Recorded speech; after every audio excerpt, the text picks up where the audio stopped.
दोस्तों, हाथरस कांड में अब कांडी बाबा को बचाने के लिए तमाम दांवपेच जो हैं पुलिस प्रशासन द्वारा, सरकार द्वारा शुरू किए जा चुके हैं। जहां पुलिस ने अब कांडी बाबा को लेकर के गुलाटी मारना शुरू कर दिया है। जी हां, मैं कांडी शब्द का इस्तेमाल इसलिए कर रहा हूं कि हादसा में इतना बड़ा कांड हो गया और इस कांड की खबर जैसे ही लोगों के सामने आई तो हर किसी के पैरों तले जमीन खिसक गई, क्योंकि उत्तर प्रदेश के इतिहास में सबसे बड़ा कांड ये दर्ज हुआ, जहां देखते ही देखते एक दो नहीं बल्कि 130 से ज्यादा लोग जो हैं मौत की आगोश में समा गए। जहां इतना बड़ा हादसा हुआ और हादसे के मुख्य आरोपी भोले बाबा के खिलाफ एफआईआर तक दर्ज करना लाजमी नहीं समझ रहा पुलिस प्रशासन।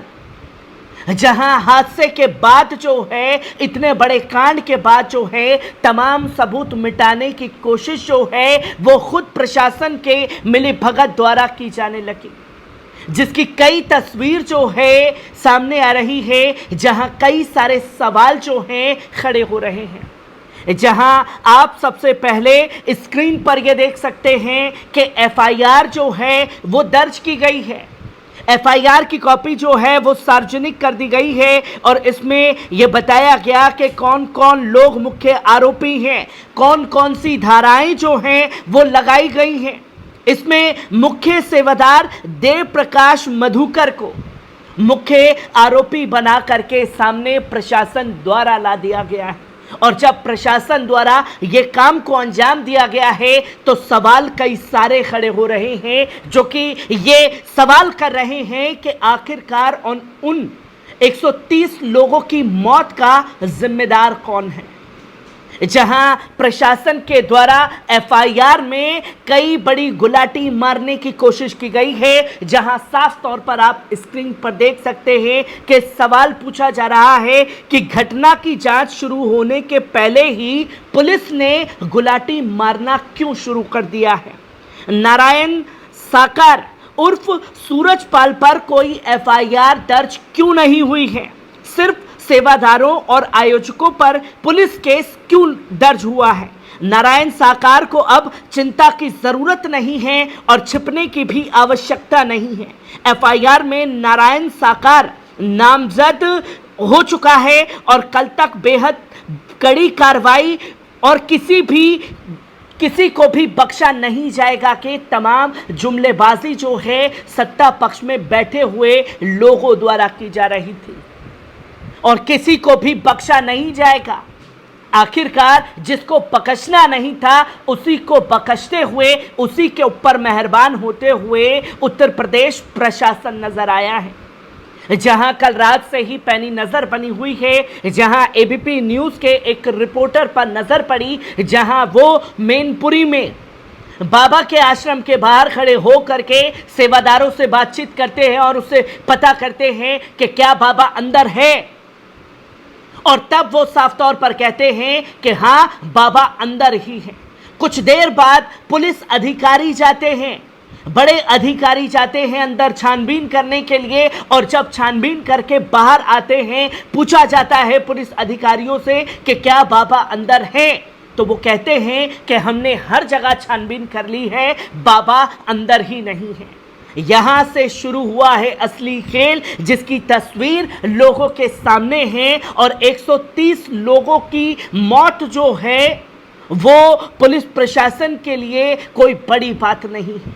वो उसके खिलाफ, मुख्य आरोपी के खिलाफ एफआईआर ही दर्ज नहीं करना चाहते। जहां इजाजत मांगी गई 80,000 लोगों की, पर पहुंचे 2.5 लाख लोग, और कैसे भीड़ के बीच में से बाबा का काफिला निकलता था। ये तस्वीर लोगों के सामने लगातार आ रही है और इसी पर कई सारे सवाल जो हैं वो बार बार खड़े हो रहे हैं। जहां कई मीडिया रिपोर्ट्स ये चीख रही है, कह रही है कि आखिरकार बाबा को बचाने की कोशिश क्यों की जा रही है, और अगर खुदा ना खास्ता कोई मुस्लिम जलसा होता या इतनी बड़ी संख्या में मुसलमान इकट्ठा होते या कोई दूसरे धर्म के लोग इकट्ठा होते या कोई मौलाना या हाफिज होते और इतना बड़ा हादसा हो जाता, तो अब तक उत्तर प्रदेश पुलिस कोहराम मचा देती, अब तक देश में कोहराम मचा दिया गया होता इतने बड़े हादसे को लेकर के। और मुझे वो पल खासतौर पर याद आते हैं जब हज पर गए 1000 से ज़्यादा हाजी जो हैं वो शहीद हो जाते हैं और उनकी शहादत पर किस तरीके से हंसी मखौल उड़ाए जा रहे थे। पर सलाम है देश के मुसलमानों को कि वो इस दुख की घड़ी में उन परिवार के साथ खड़े हैं जिनके साथ ये हादसा हुआ। कोई भी मुसलमान इस तरह की कोई हरकत करता हुआ दिखाई नहीं दिया, जहां वो हर कोई मदद के लिए आगे बढ़ता हुआ दिखाई दिया, बिना धर्म बिना जाति को देखे हुए कदम बढ़ाते हुए दिखाई दिए, जिसकी तस्वीर खास तौर पर लोगों के सामने आई है, जहां साफ तौर पर यह बताया गया कि हाथरस भगदड़ मामले में पुलिस ने एफआईआर दर्ज कर ली है, जिसमें भोले बाबा का नाम ही दर्ज नहीं किया गया है। जहां हाथरस में सत्संग के दौरान मची भगदड़ के बाद 130 से ज्यादा लोगों की मौत हो चुकी है। पुलिस की जांच और कार्रवाई जारी है। पुलिस तेजी से इस मामले में जांच करती दिख रही है। पुलिस ने भारतीय न्याय संहिता 2023 की धारा 105, 110, 126/2, 223 और 238 के तहत भोले बाबा के मुख्य सेवादार कहे जाने वाले देव प्रकाश मधुकर को धार्मिक आयोजन के अन्य आयोजकों के खिलाफ एफआईआर दर्ज करने के लिए कहा है, जहां ये एफआईआर हाथरस के सिकंदराव थाने में 2 जुलाई 2024 को रात करीब 10:18 पर दर्ज हुई। ये एफआईआर ब्रजेश पांडे नाम के शख्स ने दर्ज करवाई है।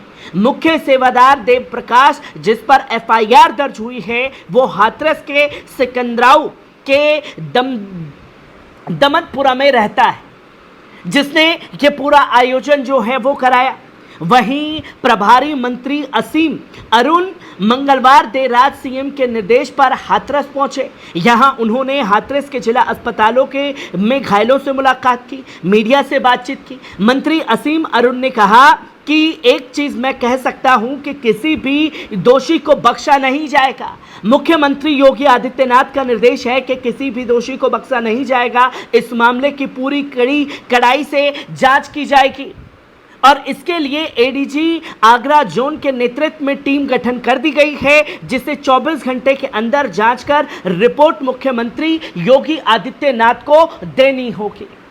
पर यह किसको बख्शने की बात रात तक कही जा रही थी और सुबह आंख खुली तो बाबा का नाम एफआईआर लिस्ट से ही गायब मिलता है।